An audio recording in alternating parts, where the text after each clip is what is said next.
Hey, welcome back. In my last video, I shared a little about how I started cycling. How a good friend who was part of an off-road cycling club in Abuja, Nigeria, called Chain Gang, first got me inspired. I also hinted at my very first ride, the one that almost finished me before I even properly began. I'll talk more about that experience in another video, I promise.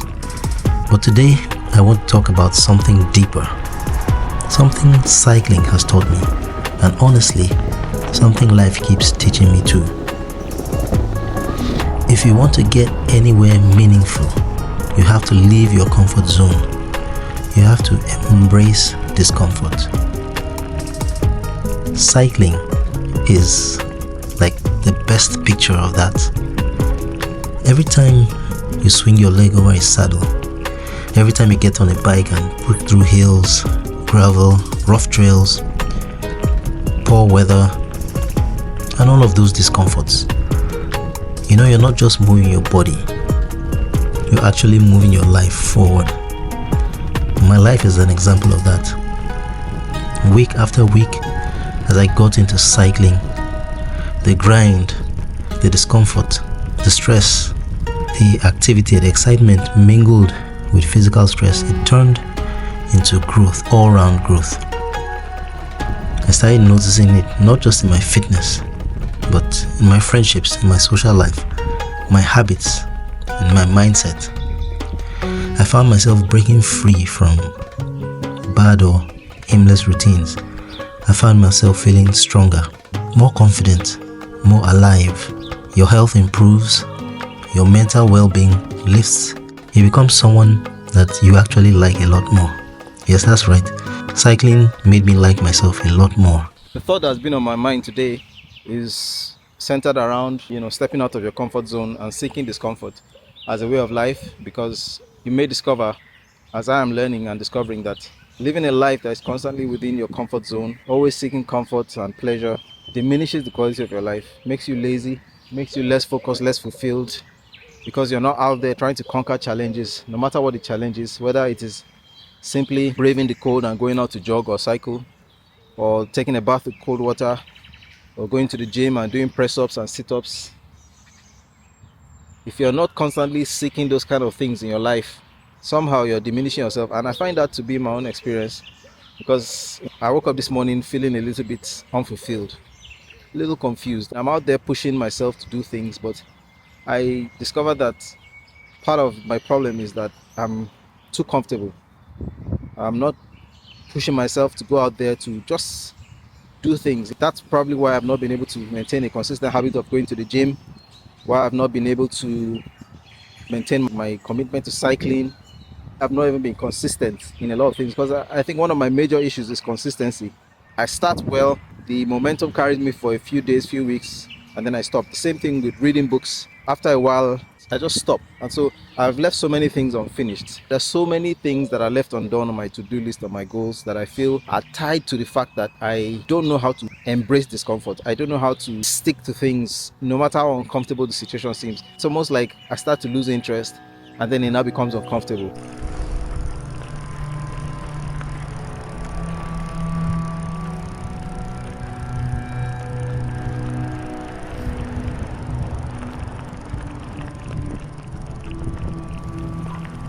So if you're out there, you're tired of your status quo, you're tired of feeling stuck,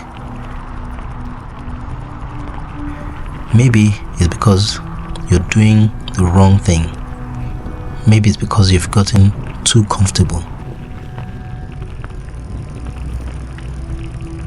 If you feel that in your gut, if you really think that this message is for you watching this video, then hear me when I say, try cycling. Nothing beats the feeling of cold air rushing against your skin. That thin layer of sweat glistening as you attack a climb and devour the miles. Nothing beats the sound of the chain sliding, whispering over the cassette. The crisp click as you shift gears. Nothing beats the freedom, that beautiful freedom.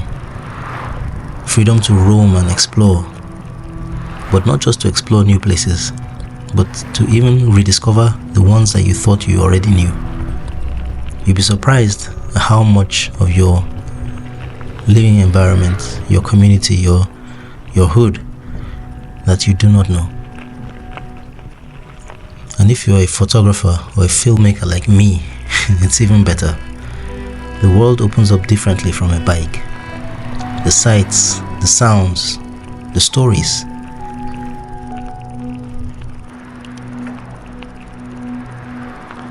You may be grinding through gravel trails, or weaving through mountain paths, or gliding over smooth asphalt on the road.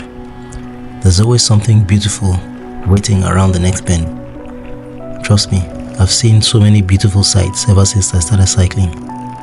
Sights within the city, sights off-road. It's just a beautiful thing to be able to use your bike and explore the environment, to explore nature. So today, I want to leave you with this. Embrace the pain of change. Get up, get out of bed, get out of limbo. Do something that you've never done before and watch your life shift in ways you never thought possible.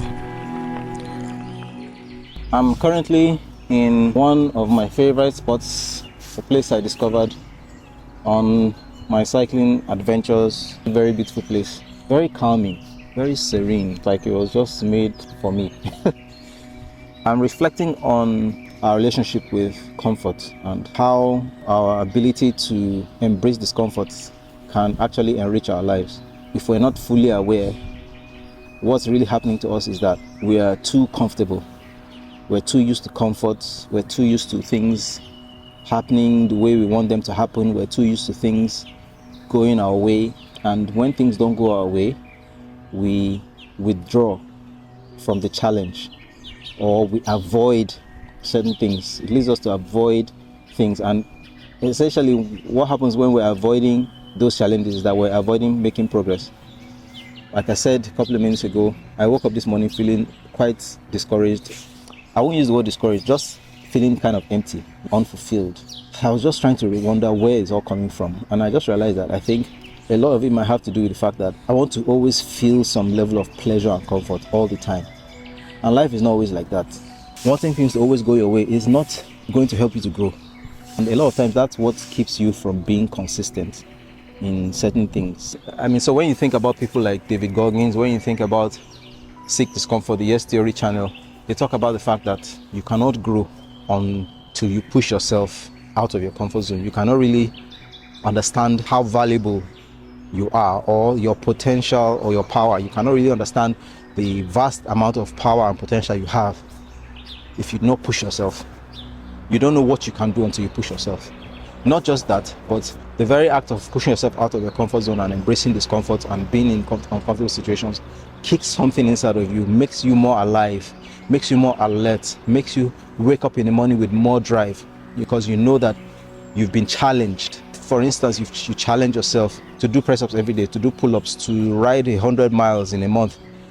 That drive, that push, that goal that you've set yourself that is out of your comfort zone keeps you more alive, rather than just allow the evening to go by and make excuses because it's cold and it's raining, I'm not going to go out cycling. I say no, I'm going to go out and cycle and face the discomfort of the cold weather, the water on my skin, wet shoes and all of that, wet frozen fingers. I'd rather face that discomfort and achieve something for today, rather than just allow the day to go by without experiencing any discomfort or pain.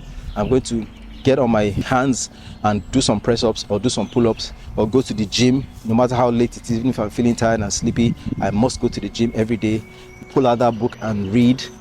Basically, you cannot grow and you cannot progress. This is the message I'm telling myself. I cannot grow, I cannot progress until I push myself out of my comfort zone and try to make things a little bit tougher for me.